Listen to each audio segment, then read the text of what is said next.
प्रश्न पहिला, वंदे मातरम या वृत्तपत्रातून तरुणांची मने क्रांती कार्याकडे कोणी वळवली? ऑप्शन 1 सुभाषचंद्र बोस, ऑप्शन 2 बिपिनचंद्र पाल, ऑप्शन 3 सुरेंद्रनाथ बॅनर्जी, ऑप्शन 4 अरविंद घोष.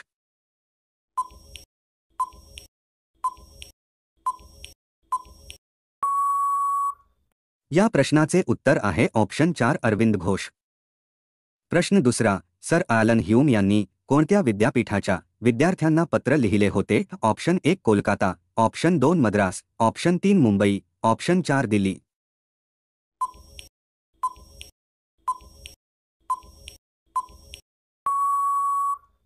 या प्रश्नाचे उत्तर आहे ऑप्शन 1 कोलकाता. पुढचा प्रश्न आहे, मूलशंकर अंबा शंकर तिवारी हे कोणाचे मूळ नाव आहे? ऑप्शन 1 स्वामी Virjanand, option 2 Swami Dayanand Saraswati, option 3 Ramakrishna Paramhans, option 4 Swami Shraddhanand.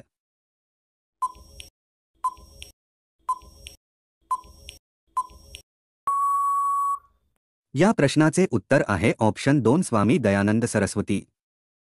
Vice रॉयच्या मंत्रिमंडळात डॉक्टर बाबासाहेब आंबेडकर यांनी कोणते पद भूषविले होते? ऑप्शन 1 कृषिमंत्री, ऑप्शन 2 कायदेमंत्री, ऑप्शन 3 मजूर मंत्री, ऑप्शन 4 संरक्षण मंत्री.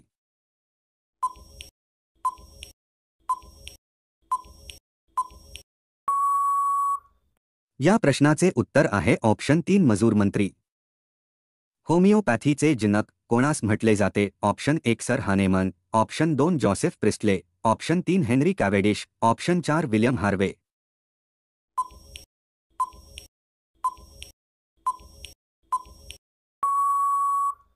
या प्रश्नाचे उत्तर आहे ऑप्शन 1 सर हानेमन.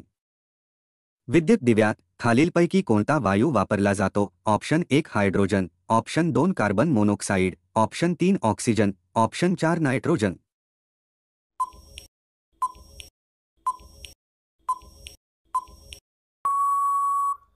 या प्रश्नाचे उत्तर आहे ऑप्शन 4 नायट्रोजन.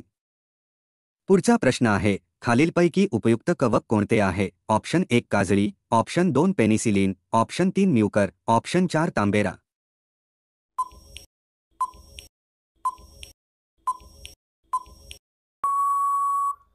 या प्रश्नाचे उत्तर आहे ऑप्शन 2 पेनिसिलिन.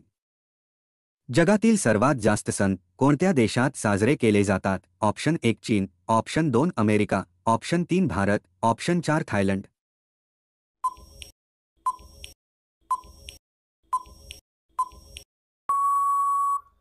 या प्रश्नाचे उत्तर आहे ऑप्शन 3 भारत.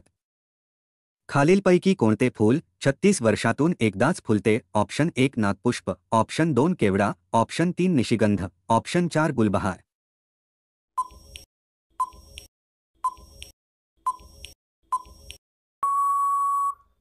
उत्तर आहे ऑप्शन 1 नागपुष्प. तर नागपुष्प हे दुर्मिळ फूल हिमालय पर्वत रांगात दर 36 वर्षांनी एकदा उगवते. राष्ट्रपती द्रौपदी मुर्मू यांनी कोणत्या हवाई दलाच्या तळावरून राफेल लढाऊ विमानातून ऐतिहासिक उड्डाण केले? ऑप्शन 1 हिंडन विमानतळ, ऑप्शन 2 सलोनीबारी विमानतळ, ऑप्शन 3 पठाणकोट हवाई तळ, ऑप्शन 4 अंबाला हवाई तळ.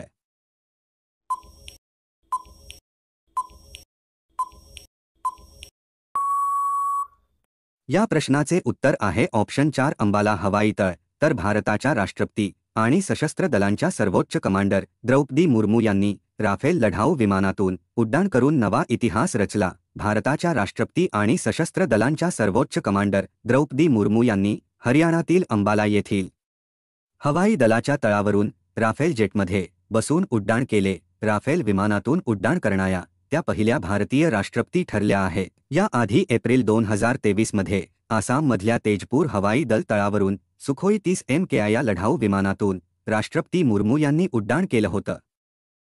तर मित्रांनो, व्हिडिओ आवडला असेल तर लाईक करून चॅनेलला सबस्क्राईब नक्की करा. तसेच बेल आयकॉन क्लिक करा जेणेकरून तुम्हाला प्रत्येक व्हिडिओचे नोटिफिकेशन मिळतील. धन्यवाद.